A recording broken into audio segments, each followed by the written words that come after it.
Hello guys, how are you everyone today? We will explain the end of Oak Street full movie part by part. So let's start. Part 1. Imagine waking up one ordinary morning and discovering that the world outside your window no longer belongs to your time. The house is still standing. The kitchen is still there. The furniture has not disappeared. The neighborhood streets still look strangely familiar. But beyond those streets, everything has changed. The modern world is gone.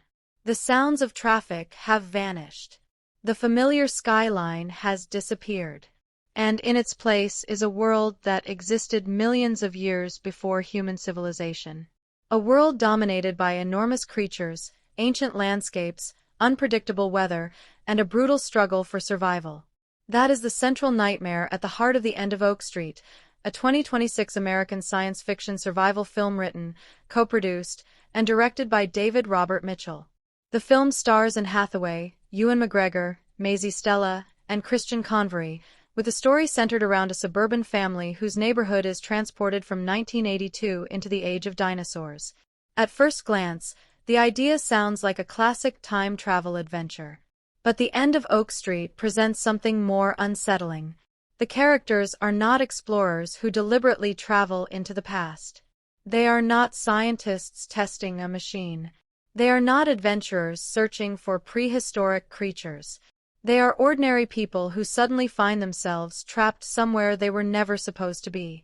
And that distinction changes everything. Because when a person chooses to enter a dangerous environment, they usually prepare for it. They bring equipment. They study maps. They understand what they are looking for. They know that danger exists. But the people of Oak Street have none of those advantages. They begin with the most basic assumption imaginable. Tomorrow will be another normal day. That assumption is destroyed when their neighborhood is separated from its familiar time and placed into an ancient world. And this is where the movie's central survival story begins. An ordinary world. The story begins from an idea that is deliberately familiar. A suburban neighborhood. Houses. Families. Daily routines. The small details of ordinary life. The people living on Oak Street have no reason to believe that their world is about to change. Their lives are connected to the routines of the modern age. Home. Family. Food. Work. School. Neighbors. The small problems that seem important when everything is normal. But one of the most effective ideas in a survival story is to take an environment that feels completely safe and remove the safety from it. That is exactly what happens here. Oak Street is not presented as a remote jungle. It is a neighborhood. It is the kind of place where people expect to feel protected from the outside world. The walls of a house provide security. A refrigerator provides food. Electricity provides light. Cars provide transportation. Telephones provide communication. Modern society quietly provides thousands of systems that people rarely think about. Most people never stop to consider how dependent everyday life is on those systems. That changes when the neighborhood is suddenly placed somewhere else. The same house that once represented comfort can become a prison. The same backyard that once represented relaxation can become a dangerous boundary. The same road that once led to a familiar town can now lead into an ancient wilderness. The movie's premise, therefore, creates a powerful contradiction. The characters still have pieces of civilization, but civilization itself is gone. They possess houses without a functioning modern world around them. They have objects from 1982 without the society that made those objects useful. And that creates one of the most interesting aspects of the story. The characters are not simply trying to escape dinosaurs. They are trying to understand what happened to their world. The moment everything changes. The transportation of the neighborhood is the event that transforms the story. A familiar suburban environment is suddenly disconnected from its original historical period. The people inside the neighborhood are effectively displaced from their own timeline. The film's title, The End of Oak Street, becomes increasingly meaningful because Oak Street represents more than a physical location. It represents a way of life, a specific period, a community, a memory, a place where the characters believed they belonged. When that environment is transported into the age of dinosaurs, the characters lose something far more important than convenience. They lose certainty. They no longer know where they are. They no longer know when they are. And most importantly, they do not know whether they can ever return. That final question becomes one of the emotional foundations of the survival story. If the neighborhood has traveled backward through time, then perhaps there is a way to bring it back. But if the event cannot be reversed, the characters may have to accept something terrifying. Their old lives could be permanently gone. Entering the unknown. The first challenge after a disaster is usually not defeating the biggest threat. It is understanding the situation. The characters have to process the impossible. They are surrounded by evidence that their world is no longer the same. The environment itself becomes the first clue. Instead of a familiar modern landscape, they are confronted with a prehistoric ecosystem. This creates a psychological problem as much as a physical one. Human beings are good at adapting when a situation makes sense. If a storm destroys a house, people understand what happened. If a vehicle breaks down, they understand the problem. If a person becomes lost, there are usually recognizable geographical clues. But being transported into an entirely different era violates ordinary experience. There is no familiar reference point. The characters cannot simply look at a road sign and determine where they are. There is no modern city waiting beyond the horizon. There is no emergency service they can call. There is no guarantee that the next sunrise will bring rescue. And this uncertainty forces the family to change their priorities. Before the time shift, life is probably organized around ordinary concerns. Afterward, survival becomes the central concern. Food matters. Water matters. Shelter matters. Information matters. Trust matters. And every decision becomes more dangerous. Part 2. The World of 1982 and the Impossible Times shift. The end of Oak Street, when an ordinary neighborhood is ripped out of 1982. There is something strangely comforting about an ordinary neighborhood. A row of houses. Quiet streets. Cars parked outside driveways. Families moving through familiar routines. Children knowing which houses belong to which neighbors. Adults recognizing the sounds of the street without even looking outside. A neighborhood can become so familiar that people stop noticing it. They stop noticing the shape of the houses. They stop noticing the trees. They stop noticing the distance between one home and another. They stop thinking about where the road leads. Everything simply exists. And because it has always existed, people assume it will continue to exist tomorrow. That assumption is at the center of the end of Oak Street. The film takes a suburban neighborhood connected to 1982 and places it in a reality where the ordinary rules of history no longer apply. The result is not simply a story about people encountering dinosaurs. It is a story about a community being separated from its own time. That distinction is crucial. Because Oak Street does not begin as a mysterious prehistoric location. It begins as a human environment. It has history. It has routines. It has relationships. It has memories.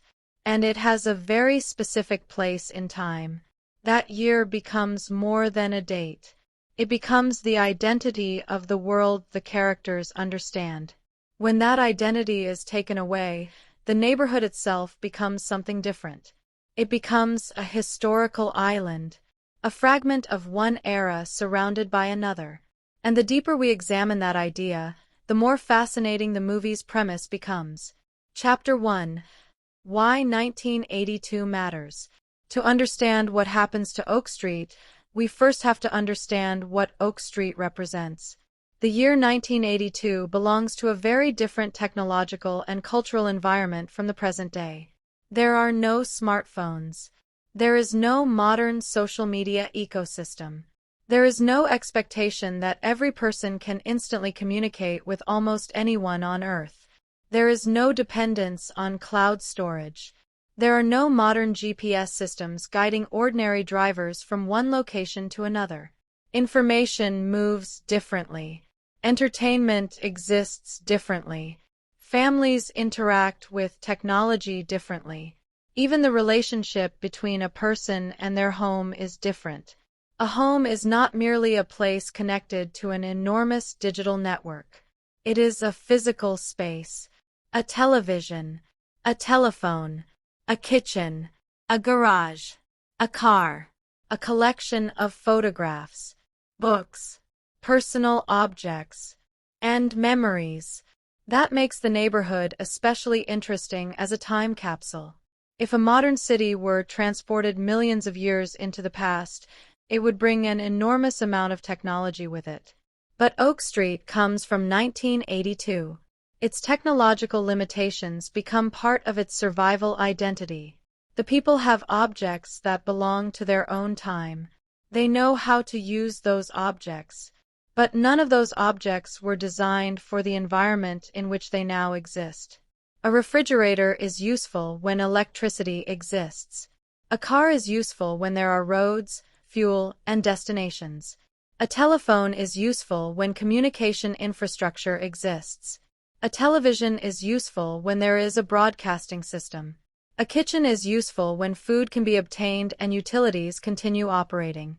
The moment the neighborhood is removed from its original historical environment, these assumptions become fragile. The objects remain. The systems supporting them may not. And this creates one of the most interesting ideas in the movie. Civilization is not just the things humans build. Civilization is the network connecting those things together. Take away the network, and familiar objects can suddenly become almost meaningless. Chapter 2. The Neighborhood as a Time Capsule. Imagine walking through Oak Street before anything happens. The neighborhood feels ordinary. There is nothing obviously supernatural about it. The houses belong to families. People have routines. Cars occupy driveways. Windows reveal signs of everyday life. Nothing suggests that this place is about to become one of the strangest locations on Earth. That normality is important. If the movie began in a strange laboratory or a secret scientific facility, the audience would immediately expect something unusual. But Oak Street is different. It is deliberately familiar. The more ordinary the environment feels, the more disturbing its transformation becomes. A neighborhood is also a perfect representation of community. Unlike a single house, a neighborhood contains many overlapping lives. People may not be close friends, but they know one another. They recognize faces. They know where certain people live. They know which families have children. They know who tends to leave early in the morning. They know who keeps their yard carefully maintained. They know the ordinary rhythm of the street. These small pieces of knowledge are invisible forms of social security. You do not think of them as survival tools, but they are. Knowing your neighbors means knowing who can help during an emergency. Knowing the streets means knowing where to go. Knowing the area means understanding what is normal. When the neighborhood is displaced, all of that familiar knowledge becomes partially useless. The people still know the neighborhood, but the neighborhood no longer belongs to the world they know. Chapter 3. The Last Normal Day. One of the most powerful concepts in any disaster story is the last normal moment. There is always a moment before everything changes. The characters do not know it is the last normal moment. That is what makes it powerful. People wake up. They eat. They talk. They argue about ordinary things. They go through routines.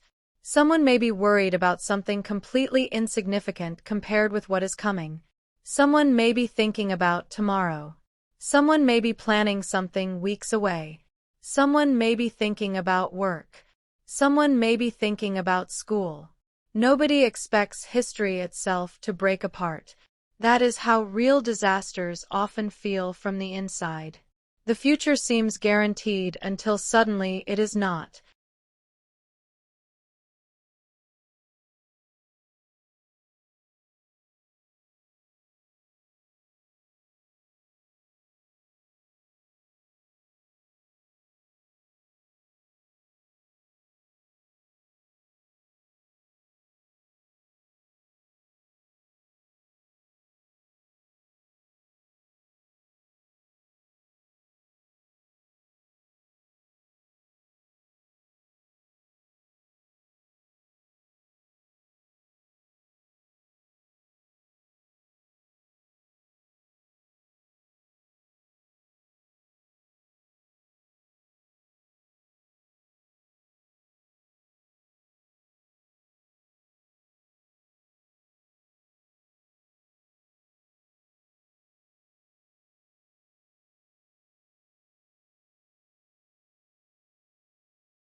Chapter 6.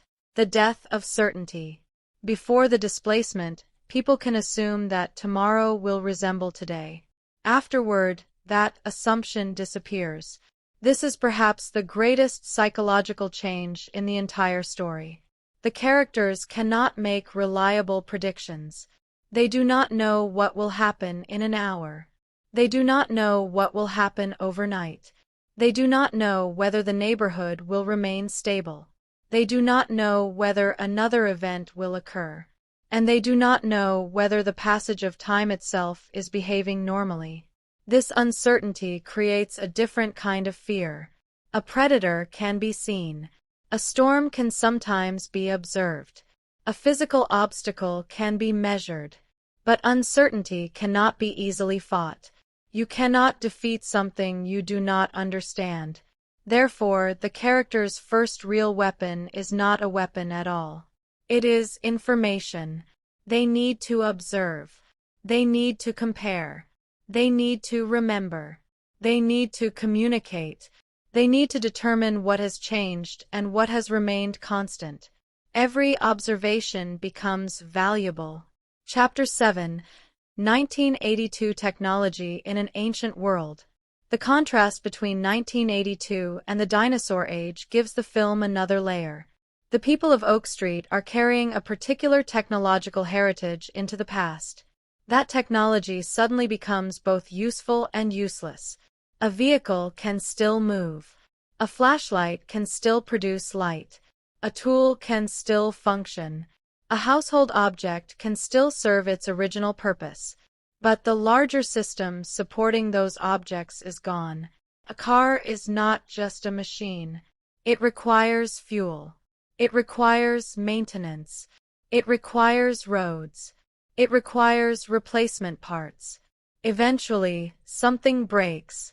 The same principle applies to almost everything. Technology is powerful because it exists inside a system. Remove the system and its usefulness declines. That means the people of Oak Street cannot simply rely on what they already own. They have to think about sustainability. How long can something last? What can be repaired? What can be reused? What can be replaced? Which possessions are valuable? Which are unnecessary? In the modern world, people often judge an object by convenience. In a survival environment, objects are judged by function.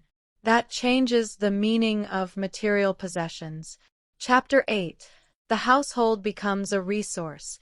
The houses of Oak Street are suddenly transformed into survival environments. Before the displacement, a kitchen is simply a kitchen. Afterward, every container, utensil, appliance, and stored item becomes potentially important. The same happens in garages. Tools become valuable. Containers become valuable. Clothing becomes valuable. Batteries become valuable.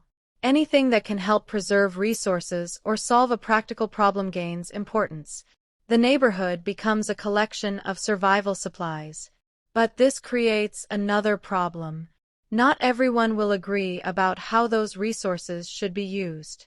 Should everything be shared? Should each family keep its own supplies? Should there be a central distribution system? Who makes decisions? Who is responsible if something goes wrong?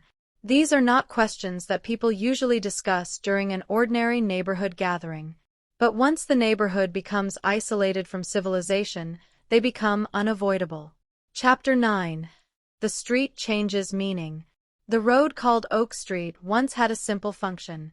It connected homes. People drove along it. Children walked along it. Neighbors crossed it. It was part of ordinary life. But after the time shift, the road becomes a boundary between two realities. Inside the neighborhood is a fragment of human civilization. Outside is a prehistoric world. The road, therefore, becomes symbolic. It represents the edge of familiarity. Crossing beyond it means leaving the world of human routines. That makes every journey outside psychologically significant. The characters are not merely walking from one location to another. They are crossing from the known into the unknown. And the farther they move away from Oak Street, the more they enter an environment where their old assumptions no longer work. Chapter 10. A world without human priority. One of the most important consequences of being transported into the dinosaur age is the removal of human dominance. Modern humans are accustomed to controlling their surroundings. We build roads. We create buildings.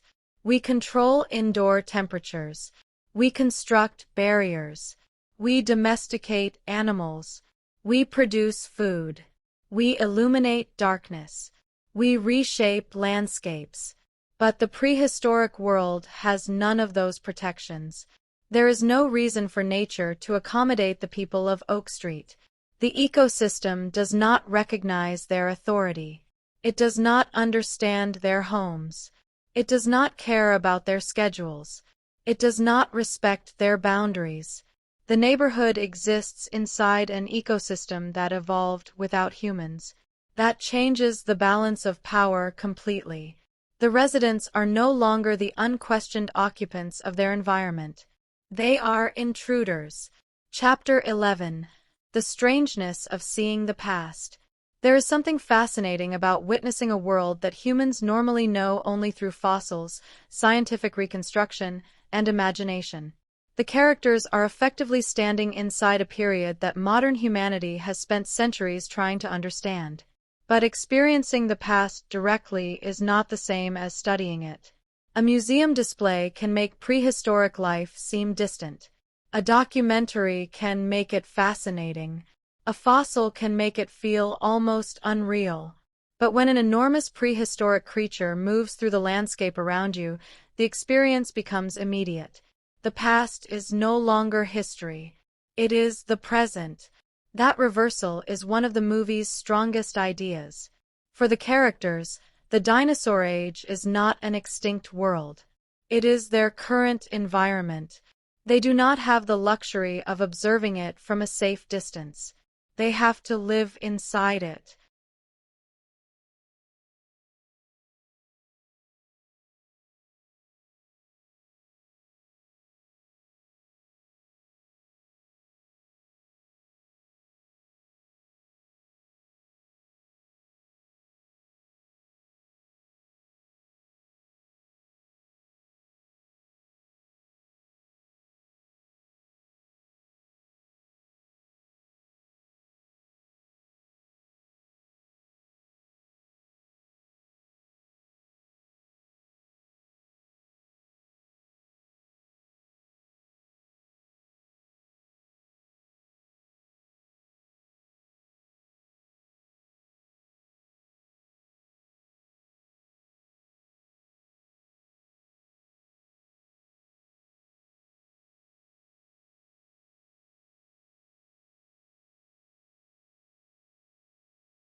Chapter 13.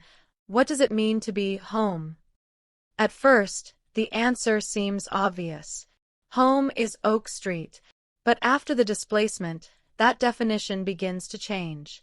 If Oak Street is physically present but historically disconnected, is it still home? If the neighborhood can never return to 1982, does it remain the same place? A home is not just architecture. It is the relationship between people and place. The kitchen matters because meals happen there. The bedroom matters because memories were created there. The street matters because people lived their lives there. Remove the surrounding world, and the emotional meaning of those places changes. The movie can therefore be read as a story about the fragility of belonging. The characters have not necessarily lost their houses. They have lost the world that made those houses familiar. Chapter 14. The community's new identity. Once the neighborhood realizes that it is isolated, it has to redefine itself. It can no longer behave like an ordinary suburban community. There are new responsibilities. People need to cooperate. Someone must organize supplies. Someone must monitor dangers. Someone must gather information. Someone must think about long-term survival. And someone must decide what the group should do next. Leadership becomes important. But leadership under normal circumstances is very different from leadership during an existential crisis. A neighborhood association might argue over parking. A survival community has to make decisions that could determine whether people live or die.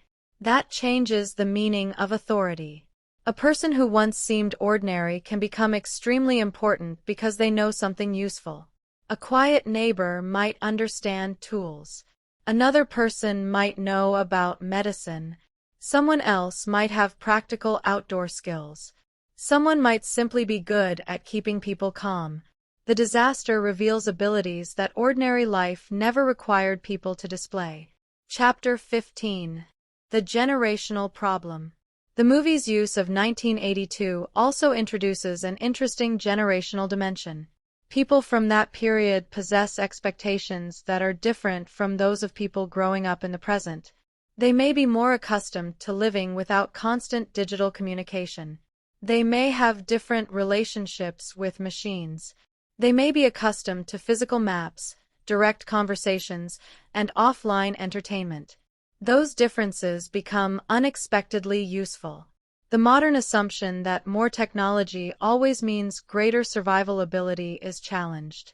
Technology can provide incredible advantages, but people who know how to function without it may possess an important form of resilience. Oak Street therefore becomes a strange experiment. Can a community from the early 1980s survive in a world millions of years older than itself?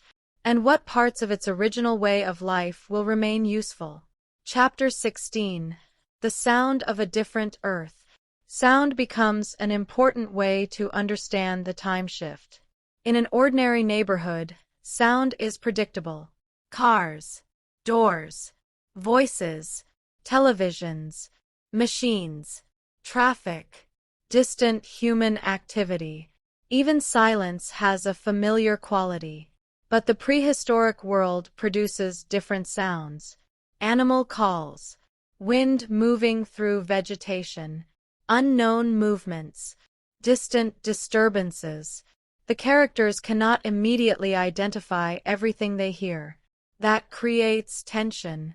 A sound in the distance may be harmless, or it may represent something dangerous approaching. The absence of familiar human noise also creates loneliness.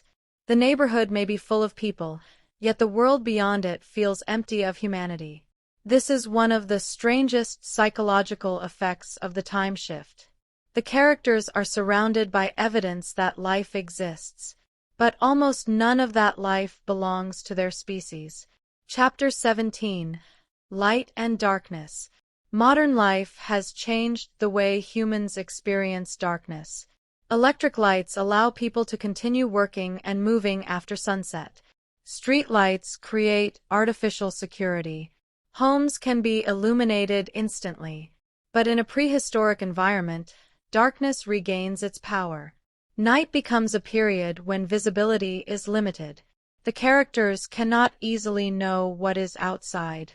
The familiar neighborhood becomes visually unfamiliar. A house that feels safe during daylight may feel completely different after sunset. Every shadow becomes uncertain. Every sound becomes more important, and the group has to decide how to use limited light. This is another example of civilization disappearing without the buildings themselves disappearing. The houses remain. The street remains. But the systems that made those places comfortable are gradually losing their reliability. Chapter 18. The First Lesson of the New World.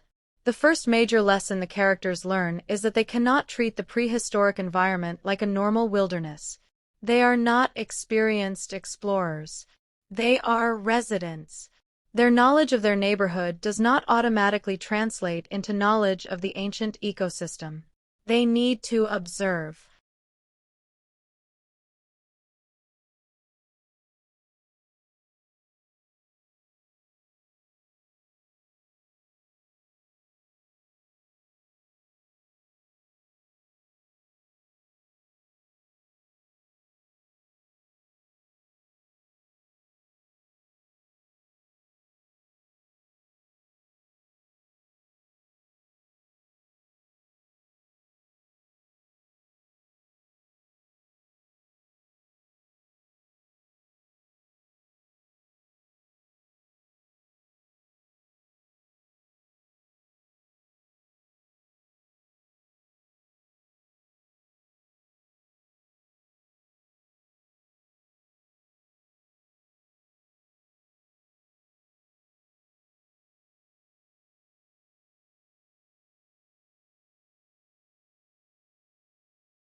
Chapter 20.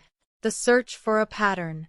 The time displacement may appear random, but humans naturally search for patterns. If something impossible happens once, people want to know why. If the neighborhood moved, perhaps there were conditions surrounding the event. Perhaps the event left evidence. Perhaps there are geographical clues. Perhaps time itself has behaved differently. The search for a pattern becomes a way of restoring control. If the characters can understand the rules, the situation becomes less terrifying. Even a dangerous rule is better than no rule. Knowing that something happens under specific circumstances allows people to prepare. Not knowing anything leaves them vulnerable. That is why the mystery surrounding Oak Street is so important. The family and the community need more than survival. They need understanding. Chapter 21. The Emotional Cost of Being Displaced. Time travel sounds exciting when described as an adventure, but accidental time displacement is fundamentally a story about loss. The characters have lost access to their ordinary future. They may have lost friends. They may have lost relatives outside the neighborhood. They may have lost careers. They may have lost plans. They may have lost the simple ability to walk into a store and buy something. They may even have lost the belief that their lives follow a predictable path. This kind of loss cannot be solved by finding food. It cannot be solved by avoiding dinosaurs. It requires emotional adaptation. People have to grieve for a world that may still exist somewhere in time but is unreachable. That is a particularly strange kind of grief. The world has not necessarily been destroyed. It has simply been separated from them. Chapter 22. Memory becomes a survival tool. When the future disappears, memory becomes more important. The characters remember what normal life was like. They remember people. They remember places. They remember routines. Those memories can provide emotional strength. But memory can also become painful. Every familiar object inside a house can remind someone of what has been lost. A photograph becomes more than a photograph. A child's toy becomes a reminder of another life. A family meal becomes a memory of normality. This gives the neighborhood a strange emotional quality. Every house contains pieces of the past. But the outside world refuses to behave like the past. The characters therefore live inside a contradiction. Their surroundings constantly remind them of where they came from. The environment constantly reminds them that they cannot simply go back. Chapter 23. The meaning of the word end. The word end in the title can be interpreted in several ways. It may refer to the physical end of Oak Street as a normal neighborhood. It may refer to the end of a particular historical period. It may refer to the end of the characters' old lives. It may even refer to the boundary between the known and unknown. The title suggests finality. But a time travel story complicates the meaning of an ending. If something disappears from one era and appears in another, has it truly ended? Or has it simply moved? That philosophical question sits quietly beneath the survival story. The characters may believe their old lives have ended. But perhaps the neighborhood's story has merely entered another chapter. Chapter 24. Why the neighborhood cannot simply go back. One might assume that returning should be the obvious goal. But returning through time is not like turning a car around. The characters cannot simply drive back to 1982. They cannot follow a road into the past. The displacement has changed the basic conditions of their existence. This means any attempt to return would require understanding the event itself. And that is much more difficult than physical survival. The characters must simultaneously preserve what they have and search for something they cannot confirm exists. That creates a difficult strategic problem. If they spend all their energy looking for a way home, they may neglect immediate survival. If they focus only on surviving, they may miss an opportunity to return. The story therefore creates tension between two clocks, the survival clock and the time travel clock. Chapter 25. The neighborhood as a symbol of human civilization.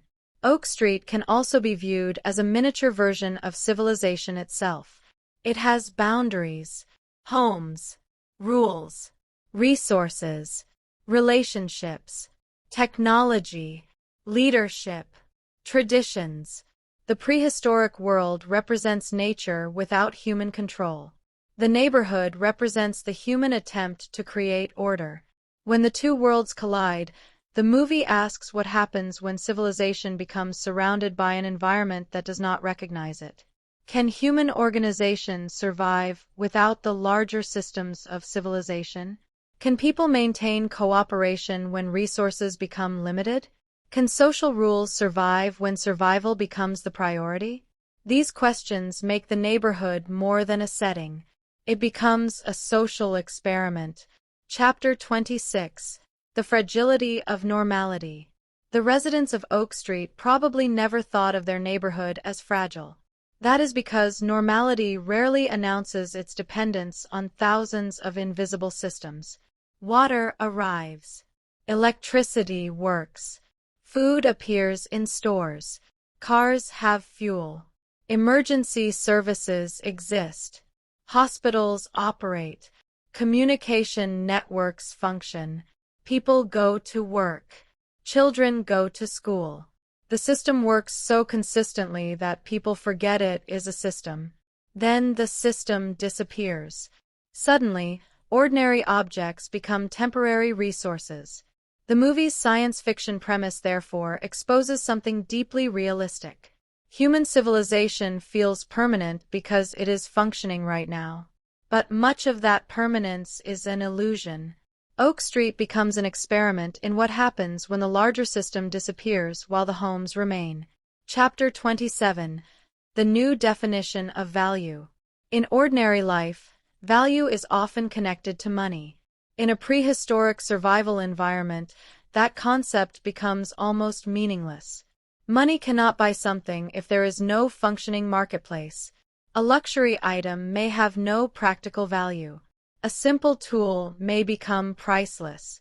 Clean water may become more valuable than expensive possessions. Food may become more important than entertainment. Knowledge may become more valuable than technology.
Part 6. The family at the heart of the end of OA Kesari to the end of Oak Street. Family, fear, responsibility, and the people behind the survival story. A disaster can change a location in seconds. A neighborhood can disappear from its own time. A familiar street can become surrounded by an ancient world.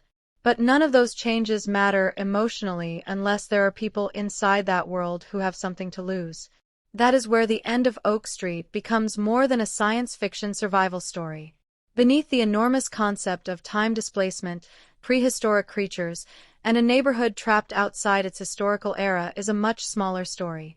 A family. A group of people who are forced to depend on one another when almost every structure of ordinary life collapses. The film's central family is played by an ensemble that includes Anne Hathaway, Ewan McGregor, Maisie Stella, and Christian Convery. Rather than treating the family simply as a collection of characters moving from one dangerous situation to another, the story can be examined through the relationships that hold them together. Because when the world changes completely, relationships change too. The person who once seemed calm may become frightened. The person who once seemed dependent may become unexpectedly useful. The person who always wanted control may discover that control is impossible. The person who once avoided difficult conversations may be forced to confront them. And the people who once took their ordinary lives for granted suddenly realize how much those ordinary moments meant. This chapter focuses on that human side of the movie. It is not another explanation of the prehistoric world. It is not another description of the time displacement. Instead, it is about the family itself. What happens to a family when home is no longer safe? What happens when parents cannot promise their children that everything will be okay? What happens when there are no easy answers? And what happens when survival requires people to trust one another more than they ever have before? Chapter 1. The family before the disaster. Every survival story begins with people who had lives before survival became necessary. That is important because characters become more meaningful when we understand that they were not created by the disaster. They existed before it. They had habits, personalities, responsibilities, relationships, arguments, memories, plans. They had expectations about what the future would look like. Then the impossible happened.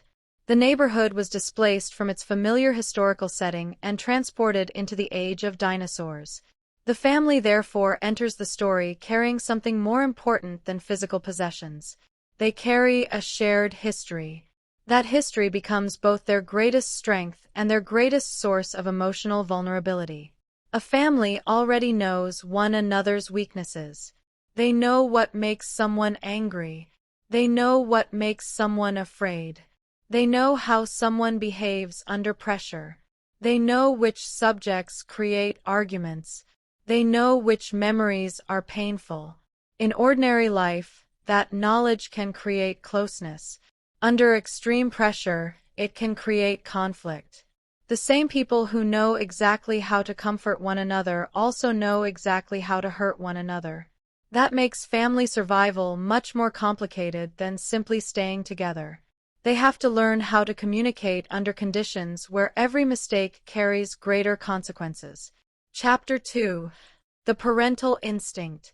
One of the strongest forces inside the family is the instinct to protect. Parents often tell children that they are safe because children need stability. But what happens when the parents themselves do not know whether they are safe? That creates an impossible emotional position. A parent may look at a child and realize, "I don't know what happens next." But saying that aloud could make the child even more frightened. So the parent has to perform confidence. They have to remain calm when they are terrified. They have to make decisions without knowing whether those decisions are correct. They have to accept responsibility for people whose lives depend on them. This is one of the most emotionally difficult aspects of the family's situation. The prehistoric environment is frightening, but parental responsibility may be even more frightening. A person can sometimes accept personal danger. It is much harder to accept danger when someone you love is standing beside you. That difference changes the family's behavior. Every journey becomes more serious. Every risk has to be evaluated differently. A decision that might be acceptable for one adult may be unacceptable if it places a child in danger. The family therefore cannot think only about survival. They have to think about protection. Chapter 3. Anne Hathaway's role in the family story. Anne Hathaway's presence gives the family ensemble an important emotional center. The film's premise could easily become dominated by spectacle. There are dinosaurs. There is a time displacement mystery. There is a prehistoric environment. There are survival challenges. But a family-centered story needs someone who can connect the extraordinary circumstances to ordinary human emotion. That is where Hathaway's role becomes significant. Her character exists inside the larger crisis, but the audience experiences the crisis through human reactions. Fear becomes visible through small decisions. Concern appears in conversations. Uncertainty appears in silence. Protectiveness appears in actions. A person does not need to deliver a dramatic speech to communicate fear. Sometimes the smallest reaction tells the audience more. Looking toward a child, checking a door, listening to a sound outside, hesitating before leaving a safe location, trying to remain calm. These moments transform the science fiction premise into something emotionally recognizable. The audience may never experience a dinosaur age, but the audience can understand the fear of trying to protect family members during a crisis. That emotional connection is what allows the story to work beyond its high-concept premise. Chapter 4. When a parent can no longer say, "We'll be home soon." One of the most painful changes in the family's world is the disappearance of certainty. Under ordinary circumstances, parents can promise children that difficult situations will eventually end. A storm will pass. A power outage will be fixed. A bad day will be over. A trip will end. The family will return home.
Chapter 5.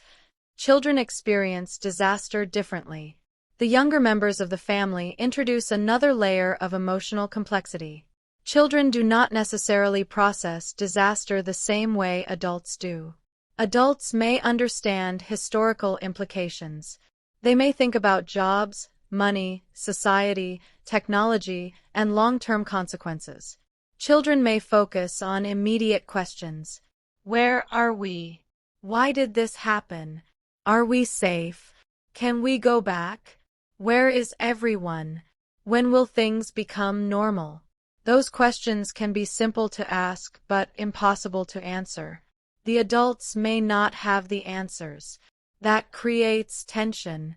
A child may ask a question that forces an adult to confront the reality they are trying to avoid. If a child asks whether they will ever return home, what can a parent honestly say? If the parent says yes without evidence, that may create false hope. If the parent says no, the child may lose hope entirely. The family therefore has to communicate carefully. Truth matters, but emotional stability matters too. Chapter 6. The family as a team. Survival becomes easier when family members stop thinking only as individuals. Every person has limitations. One person may be physically strong. Another may be observant. Another may be good at organizing. Another may understand technology. Another may remain calm during emergencies. Another may notice emotional problems before anyone else. The family becomes stronger when those differences are accepted. This is important because survival is not a competition. The goal is not to determine who is the strongest. The goal is to make sure everyone has a role. That changes how family members see one another. A person who was previously considered young or inexperienced may suddenly contribute something essential. A person who seemed overly cautious may turn out to be correct. A person who seemed controlling may discover that leadership requires listening. The disaster therefore reveals qualities that ordinary life kept hidden. Chapter 7. The problem of control. One of the most difficult emotional experiences for adults is losing control. Before the disaster, people can organize their lives. They choose where to live. They decide what to buy. They plan schedules. They arrange transportation. They make appointments. They think about the future. But once the neighborhood enters an ancient world, many of those choices become irrelevant. No amount of planning can guarantee safety. No schedule can predict animal movement. No ordinary calendar can solve the time displacement. The family has to live with uncertainty. For someone who is naturally responsible, that can be especially painful. Responsibility creates the desire to control outcomes. But the situation refuses to be controlled. That creates frustration, and frustration can turn into arguments. Chapter 8. Why families argue during crises. When people are frightened, they do not always communicate well. A disagreement about what to do may actually be a disagreement about fear. One family member may say, "We should stay here," but what they really mean could be, "I am afraid that leaving will put us in danger." Another may say, "We have to move." What they really mean could be, "I am afraid that staying here will leave us trapped." Both people are frightened. They simply express fear differently. This is one reason family conflict can become so powerful in a survival story. The characters are not necessarily fighting because they do not love one another. They may be fighting because they love one another so much that they are terrified of making the wrong decision. Chapter 9. The difference between fear and panic. Fear can be useful. It tells the body that danger exists. Fear can increase attention. It can encourage caution. Panic is different. Panic can destroy judgment. A family that panics may separate. Someone may run in the wrong direction. Someone may forget important information. Someone may make a decision without thinking. The adults therefore have to learn how to manage fear. This is especially important when children are present. If a child sees an adult completely lose control, the child's own fear can become overwhelming. That means calm behavior becomes a form of protection. Sometimes the strongest thing a parent can do is remain composed even when they are terrified. Chapter 10. The Role of Silence. Not every family emotion needs to be spoken. In a crisis, silence can communicate enormous amounts. A parent may look at a child without speaking. Two adults may exchange a glance after hearing something outside. A family member may quietly realize that a situation is worse than everyone is admitting. These moments matter because survival changes communication. People become more observant. They watch reactions. They notice hesitation. They interpret body language. The family becomes sensitive to small signs. That can strengthen relationships, but it can also create misunderstandings. If someone hides fear, another person may interpret the silence as confidence. If someone stays quiet because they are thinking, another may assume they are hiding information. The emotional pressure keeps increasing. Chapter 11. When home becomes a shelter. The meaning of the house changes after the displacement. Before the crisis, the house is a place for living. After the crisis, it becomes a place for survival. The family may begin thinking about the structure differently. Which rooms are safest? Which entrances are most secure? Where can supplies be stored? Where can people sleep? How can the family monitor what happens outside? These practical questions have emotional consequences. A bedroom that once represented privacy may become a sleeping area for several people. A kitchen that once represented comfort may become the center of resource management. A living room may become a place where the family gathers to make decisions. The house becomes a survival structure. Yet it still contains memories. That combination creates a powerful emotional contradiction. The family is trying to turn their home into a fortress while still remembering it as a place of ordinary family life.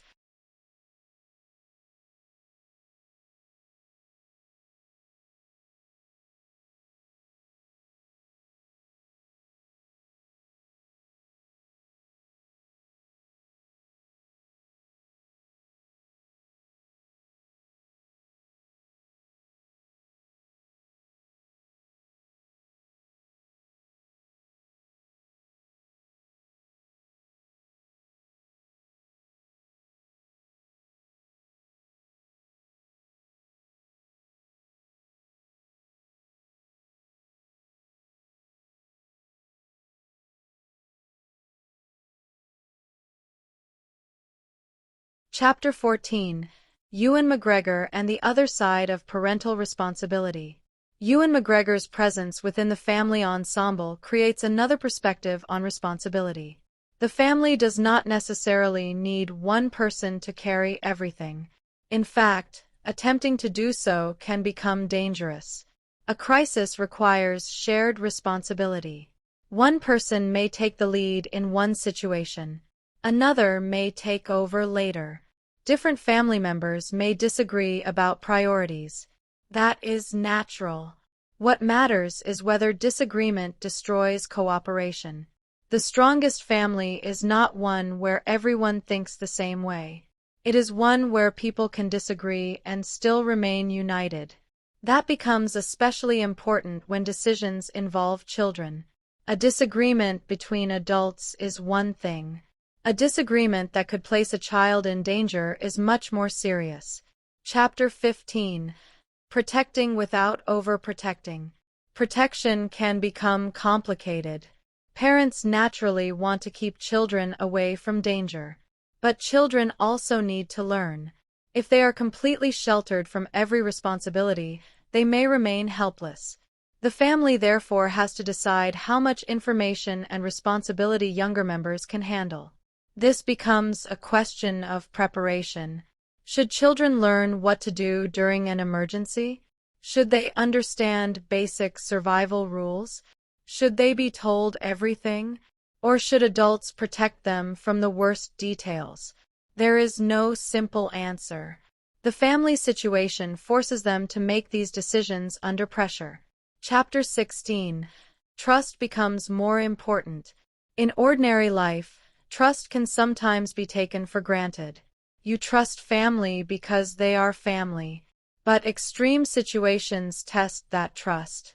If someone says, "Stay here," will you believe them? If someone says, "I know another route," will you follow? If someone says, "Everything will be okay," do you believe it? Trust is not automatic under crisis conditions. It has to be maintained. Every decision either strengthens or weakens it. A family that communicates openly can preserve trust. A family that hides information may create suspicion, and suspicion can become dangerous. Chapter 17. Secrets during a survival crisis. Secrets can become especially dangerous when people are trapped together. Imagine one family member discovers something frightening but chooses not to tell the others. Maybe they are trying to protect them. Maybe they are afraid of causing panic. Maybe they are unsure whether the information is true. Whatever the reason, secrecy can create consequences. Other family members may make decisions without knowing all the facts. This is why communication becomes essential. People need enough information to make informed choices. But information must also be handled responsibly. The family cannot allow every rumor to become panic. They have to distinguish between evidence and fear. Chapter 18. How children change the adults. Children do not only need protection, they can also change the adults around them. A parent who might otherwise take a dangerous risk may become more cautious because of a child. A person who wants to give up may continue because someone younger depends on them. A family member who thinks only about returning home may realize that survival matters more because children still have their entire lives ahead of them. The younger generation, therefore, becomes a source of motivation.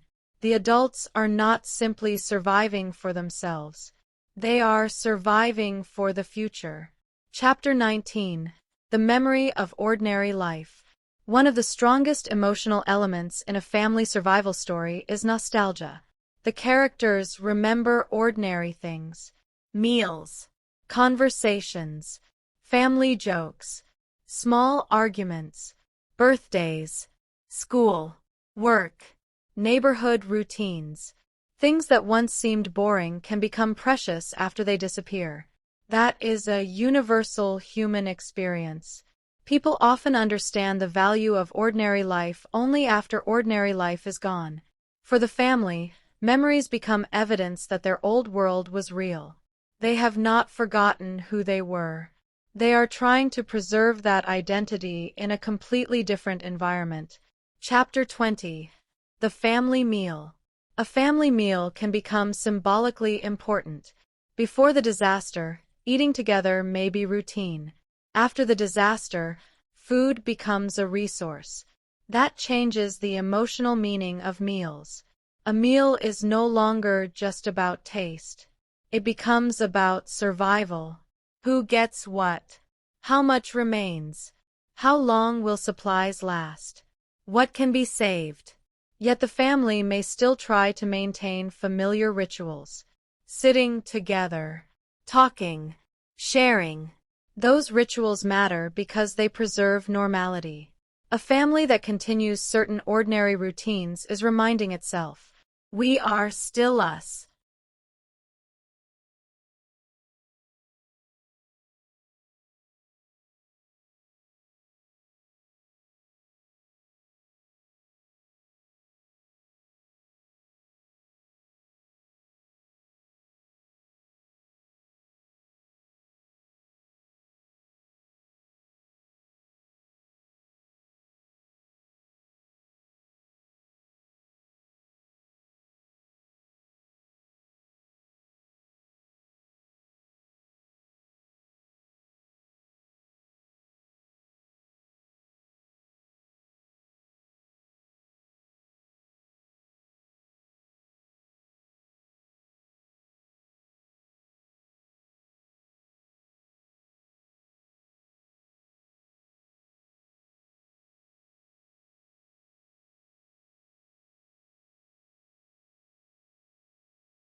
Chapter 21.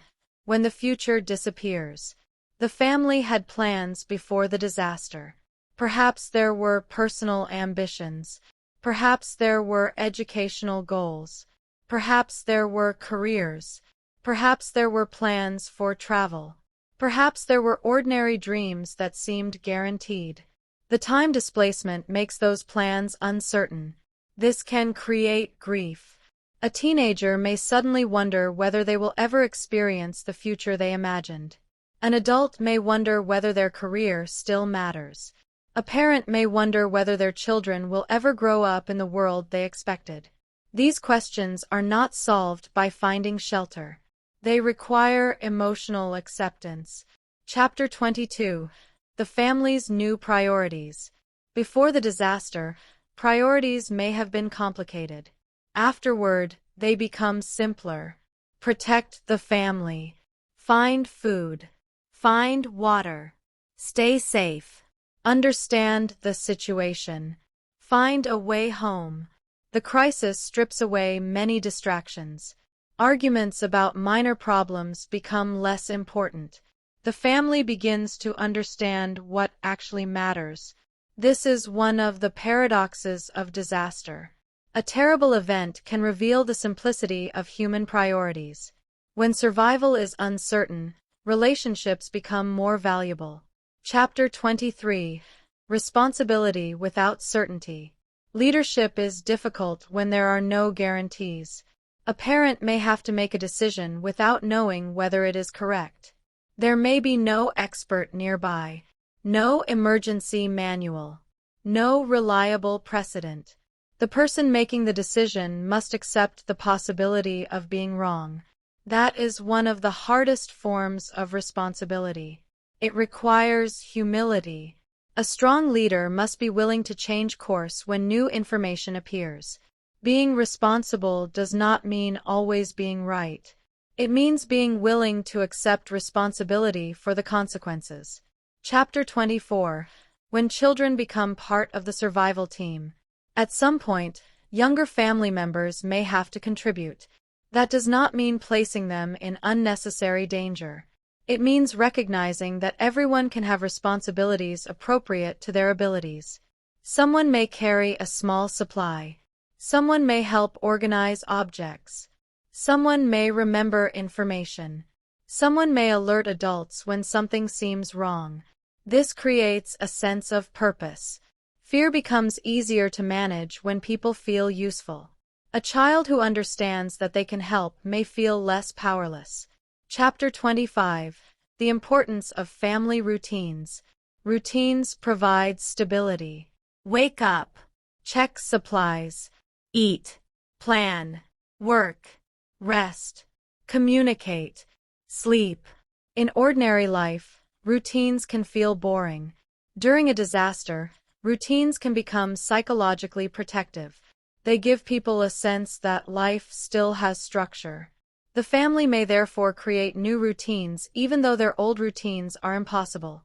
That is a form of adaptation. They cannot restore their old life, but they can create a new rhythm. Chapter 26. The emotional weight of the past. The family is constantly surrounded by reminders of their previous life. The neighborhood, the houses, the objects, the clothing, the technology, the memories. But all of these things now exist inside an environment where they do not belong. That creates a kind of emotional dissonance. A familiar object can make someone happy for a moment. Then looking outside reminds them of what has happened. The past is physically present, but it cannot necessarily be recovered. That can be painful. Chapter 27.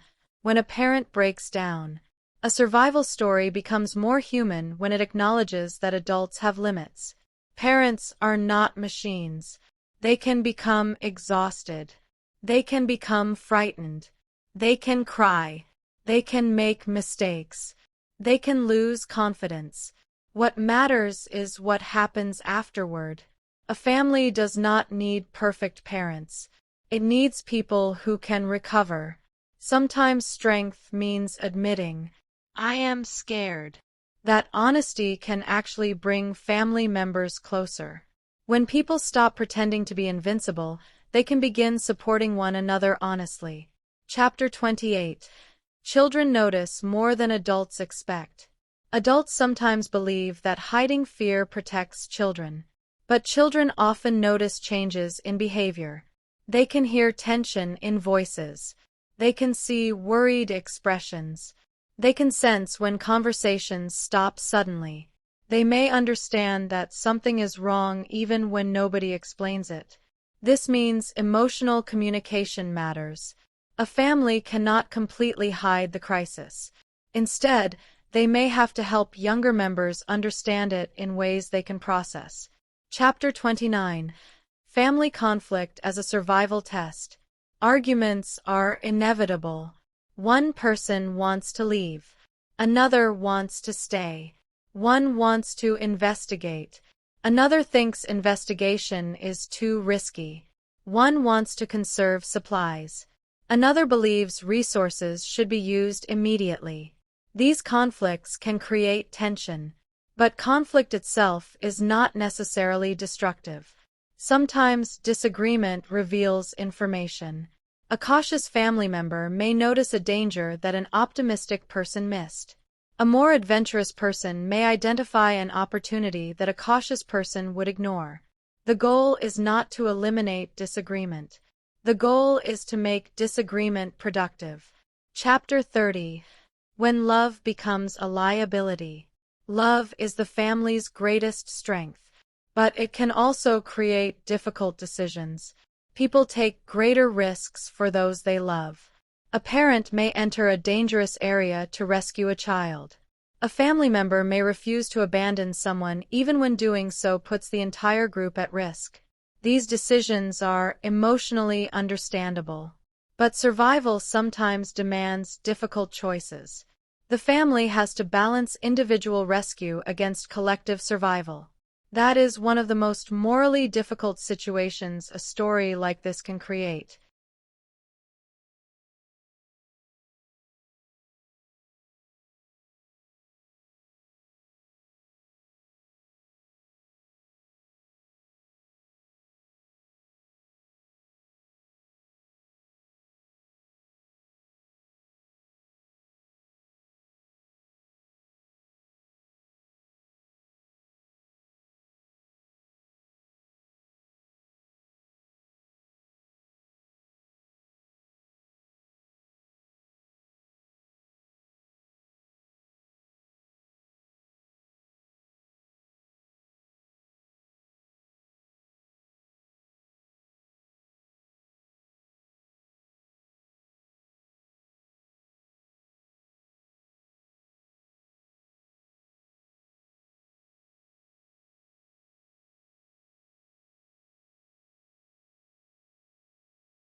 Chapter 35. The Role of Hope. Hope can sound unrealistic in a survival situation, but psychologically, hope matters. If the family believes there is a possibility of returning home, they have motivation to continue. If they believe survival is possible, they have motivation to adapt. Hope does not mean ignoring reality. Healthy hope is different.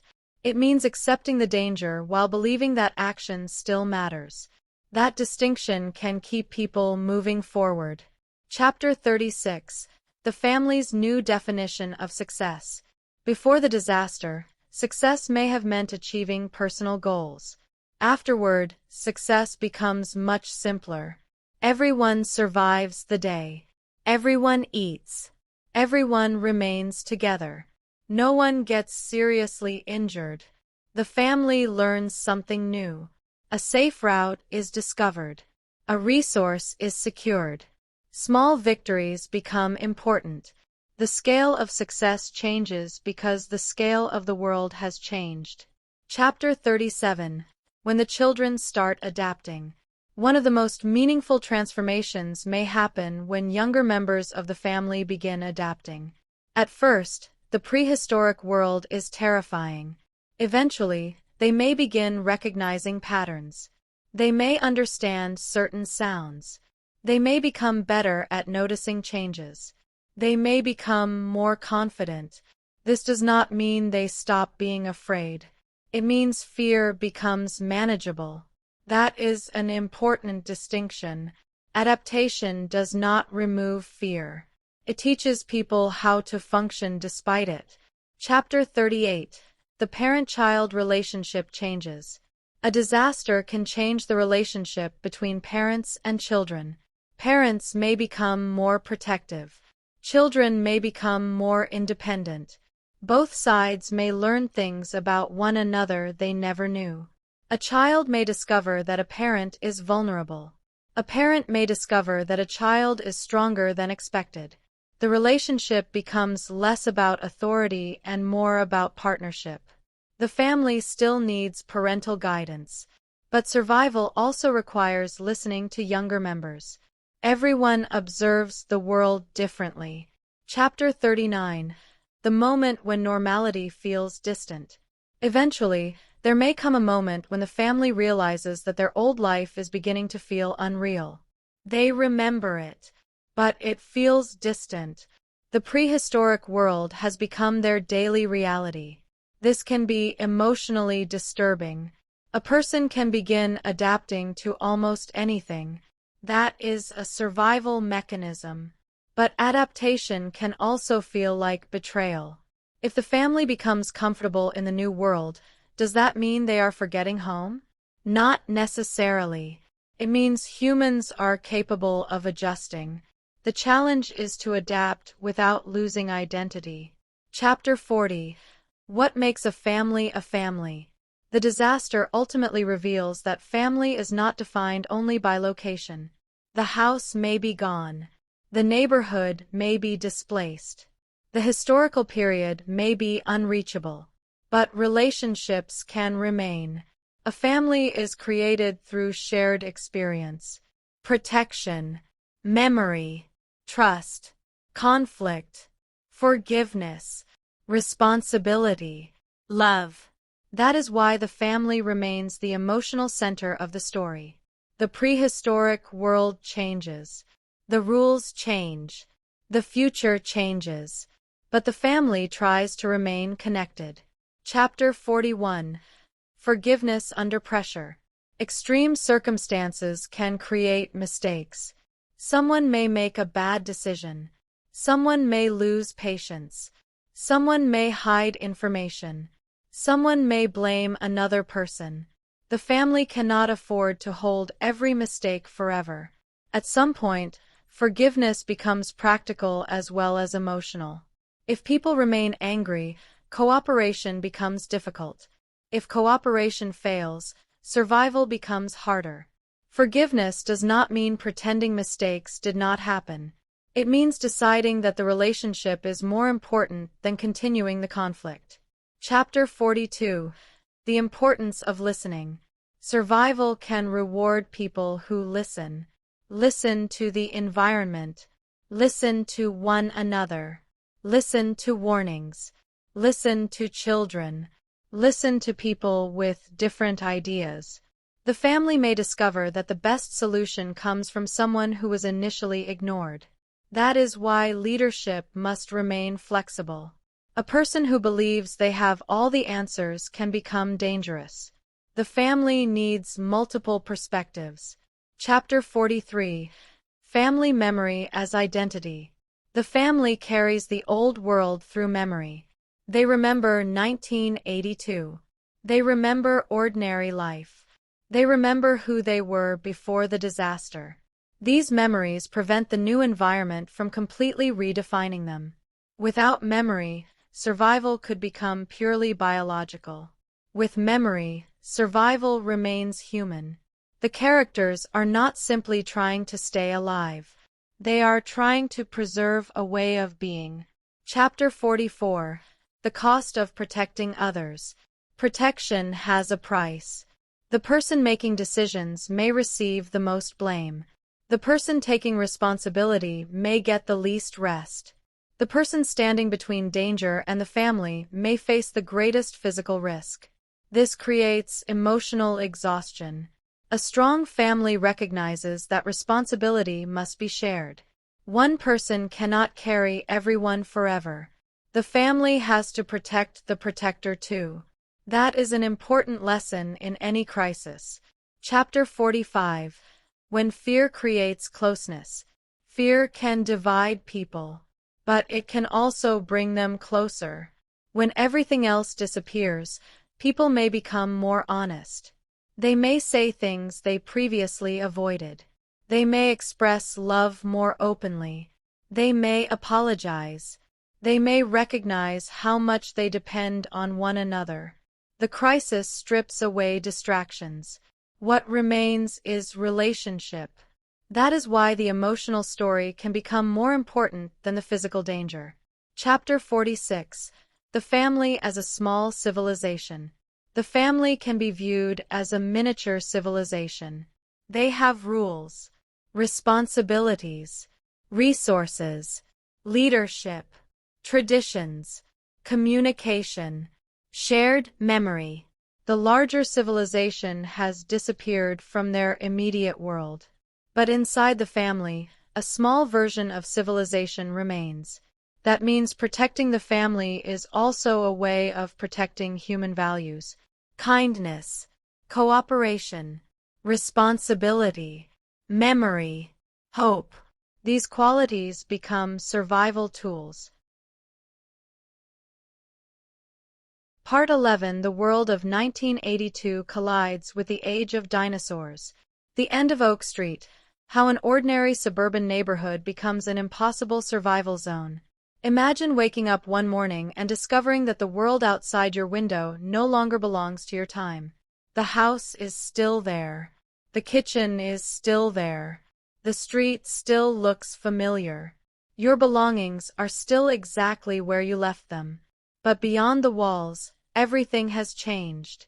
There are no familiar roads leading toward the city. No modern vehicles passing outside.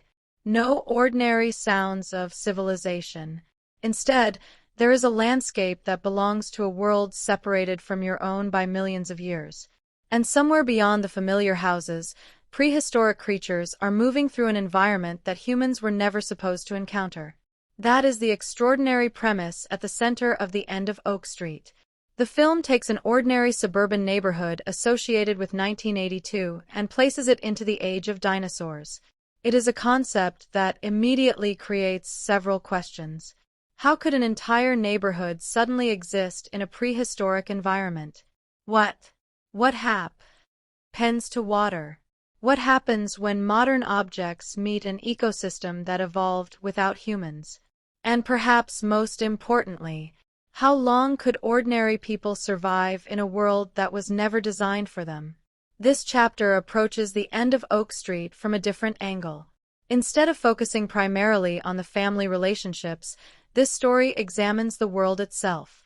The neighborhood, the technology, the environment, the survival problems, the contrast between modern suburban life and prehistoric Earth, and the fascinating question of what happens when two completely different eras are forced to exist in the same place. Chapter 1. The most important character may be the neighborhood. The title of the film immediately gives attention to a place. Oak Street. That matters. In many science fiction movies, the location is simply a background. A spaceship, a laboratory, a city, a distant planet. But in The End of Oak Street, the neighborhood itself is central to the concept. Oak Street represents normality. It represents the world people understand. Houses are arranged in familiar patterns. People know where they are going. Residents understand their surroundings. There are routines. There are boundaries. There are roads. There are homes. There is a sense of security created by familiarity. Then the entire environment is removed from the historical context that gave it meaning. The houses remain, but the world around them changes. That makes the neighborhood almost like a character experiencing an identity crisis. It is still physically recognizable, but it no longer belongs where it is. A suburban street is designed for people living in a modern society. It was never designed to exist in a prehistoric ecosystem. That contradiction is one of the most fascinating elements of the film's premise. Chapter 2: Why 1982 Matters. The decision to connect the neighborhood with 1982 creates another layer of contrast.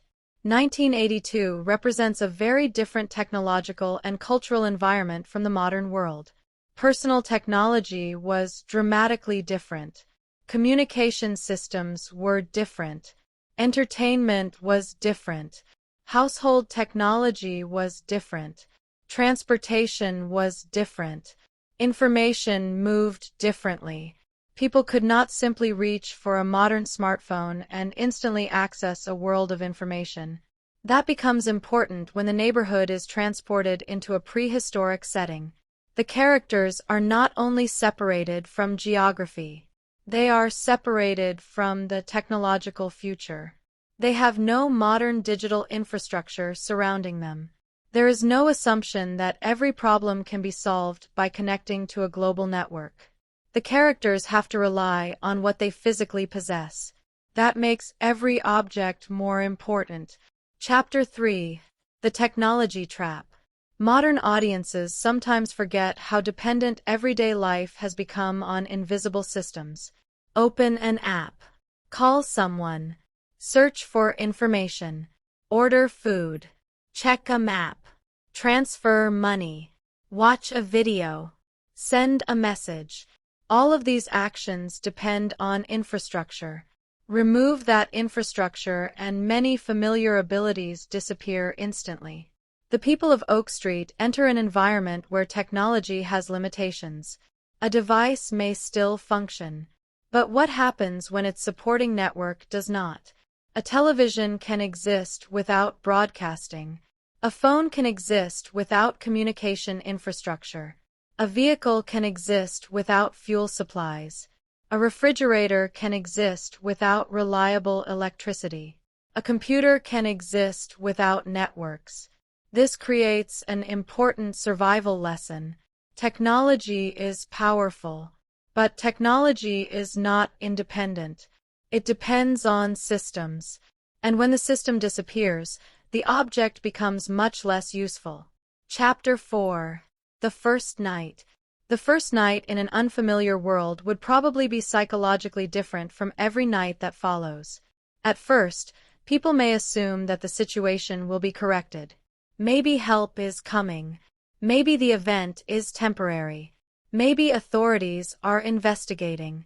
Maybe the neighborhood will return to normal. But as darkness arrives, uncertainty becomes stronger. The outside world becomes harder to see. Sounds become more important. Every unfamiliar noise creates questions. What made that sound? How close is it? Is it moving toward the neighborhood? Is it dangerous? Can the houses protect the residents? The first night, therefore, represents a psychological transition. The people begin to understand that this is not simply an unusual event. They may actually be trapped. Chapter 5: A Suburban Street Without Civilization. A neighborhood normally depends on the larger society around it. Roads connect communities. Power stations provide electricity. Water systems provide clean water. Stores provide food. Emergency services provide assistance. Hospitals provide medical care. Schools provide education. Factories provide goods. Communication networks connect people. Remove all of these systems and the neighborhood becomes isolated. The houses remain.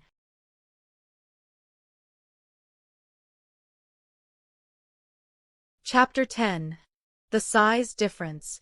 Modern suburban architecture is designed around human scale. Doors, windows, fences, garages, roads, vehicles. Everything is built for people. Now imagine prehistoric animals moving around those structures. The scale changes completely. A fence that once represented a boundary may mean almost nothing. A backyard that once felt private may become exposed.